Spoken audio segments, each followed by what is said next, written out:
قبل مواجهة مرتقبة ينتظرها الشارع الرياضي الجزائري، خرج مدرب المنتخب الوطني الجزائري بتصريحات قوية لم تمر مرور الكرام. المدرب قال بوضوح: نحن لا نبحث عن المشاركة، نحن نبحث عن فرض الشخصية، ومن لا يستطيع تحمل الضغط لن يكون ضمن هذا المشروع. كلمات قليلة لكن معناها كبير.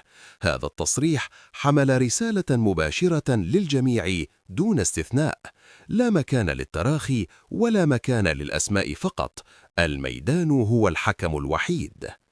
الجميع بدأ يتساءل: هل نشاهد تغييرات مفاجئة في التشكيلة الأساسية؟ هل هناك لاعبون قد يفقدون أماكنهم؟ أم أن المدرب يعلن بداية مرحلة جديدة للمنتخب الوطني الجزائري؟ بعدها جاء الدور على القائد رياض محرز. تحدث بهدوء لكنه بثقة كبيرة. قال: نحن نسمع كل ما يقال ونعرف حجم الانتقادات، لكن الرد الحقيقي سيكون داخل الملعب.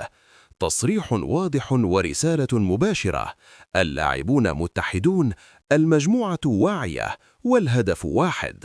ثم أضاف محرز: الجماهير الجزائرية تستحق منتخبا يقاتل من أجل القميص، وهذا ما سنقدمه. بعد هذه التصريحات اشتعلت مواقع التواصل وتصاعد النقاش بين المتفائل والمتخوف. البعض يرى أن هذه التصريحات دليل ثقة وقوة، والبعض الآخر يخشى من ضغط إضافي على اللاعبين. لكن الشيء المؤكد أن المنتخب الوطني الجزائري سيدخل المباراة بعقلية مختلفة، بعزيمة أكبر وتركيز أعلى. ما قيل قبل المباراة ليس كلاما عابرا، إنها رسائل واضحة للخصوم، للأعلام، ولكل من يشكك. المرحلة القادمة لن تكون سهلة، لكنها قد تكون بداية عودة قوية.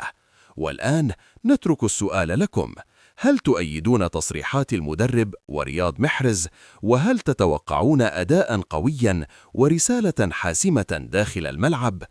اكتبوا آراءكم في التعليقات، ولا تنسوا دعم القناة والاشتراك في نيوزلاين عرب.